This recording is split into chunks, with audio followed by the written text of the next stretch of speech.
Bhopal saint John SLC church में पूर्व नियोजित कार्यक्रम के अनुसार मदर्स डे, महिला समाज दिवस एवं भारत और पाकिस्तान के युद्ध के विषय में विशेष प्रार्थना का आह्वान किया गया। आर्चडीकन अनिल मार्टिन के नेतृत्व में विशेष प्रार्थना की गई है। महिलाओं का योगदान और वर्तमान समय में सरकार के द्वारा से ऑपरेशन सिंदूर का सफल संचालन, साथ ही 300 से अध्यक्षों के और खुफिया तंत्र की विशेष जानकारी के आधार पर पाकिस्तान को हमारे सूरवीर सेवा का सामना करना पड़ा, महंगा पड़ा है। उनके सभी आतंकी अड्डों को भारतीय सेवा ने सुनियोजित ढंग से पाकिस्तान को मुंहतोड़ जवाब दिया है और आतंकियों का हौसला तोड़ दिया। मसीह समाज ने प्रार्थना के साथ यह संकल्प किया कि वह हर सरकार की योजनाओं के साथ कंधे से कंधा मिलाकर खड़े हैं और वर्तमान समय में जो सीज फायर का निर्णय लिया गया है वो भी हमारी प्रार्थनाओं का ही उत्तर है कि निर्दोष और दीन नागरिकों का किसी भी प्रकार से हमारे देश के द्वारा से हानि ना हो। मसीह समाज को हमारे देश की सरकार के निर्णय पर, साथ ही साथ सेवा के ऊपर और उन शूरवीरों पर पूरा भरोसा है कि जब हमारे नए भारत में शत्रुओं के द्वारा से, विरोधियों के द्वारा से किसी भी प्रकार की हानि सहन करने के लिए हमारे देश के नागरिक तैयार नहीं है। मदर्स डे सारी दुनिया में स्मरण किया जा रहा है। मसीह समाज, हमारी कलीसिया आज महिला समाज दिवस मना रही है और महिलाओं का मसीह समाज में विशेष आदर है, सम्मान है और उनके कारण से परिवारों में एक अद्भुत रीति से शांति और सेवा दी जाती है।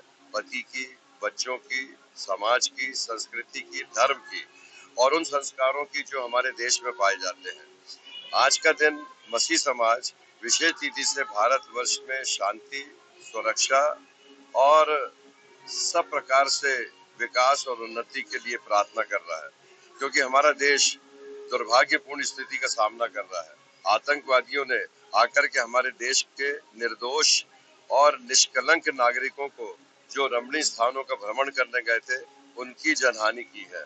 पूरे देश में क्रोध है, पूरे देश में रोष है, पूरे देश में दुख और संताप है उन परिवारों के लिए जिनके घर के पतियों को मारा गया है।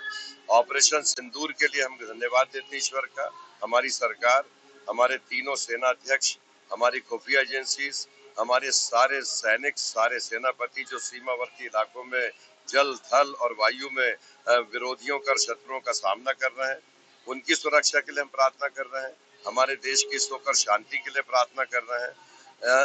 ये हमें मौका मिला, हमारी प्रार्थनाओं का उत्तर मिला कि सीज फायर हुआ है और सीज फायर में युद्ध विराम की गति सामने दिखाई दे रही है, लेकिन ये युद्ध विराम पूरी रीति से हो। हमारा शत्रु देश इस सीज फायर में भी हमारे निर्दोष और ऐसे लोगों को हानि पहुंचा रहा है जो सीमावर्ती इलाकों में रहते हैं। तो हमारी विनती प्रार्थना है ईश्वर से कि उन्हें सुरक्षा मिले, उन्हें हर प्रकार से सुख और शांति मिले और हमारा देश जो शांति का देश है, शांति का टापू। हमारी सरकार ने किसी की भी जनहानि करने का आदेश नहीं दिया, लेकिन आतंकवादियों का समाप्ति का आदेश दिया और हम इसी बात में मसीह समाज आज प्रार्थना कर रहा है कि हमारा देश में सुख और शांति रहे और हम आनंद से अपना जीवन बिताएं।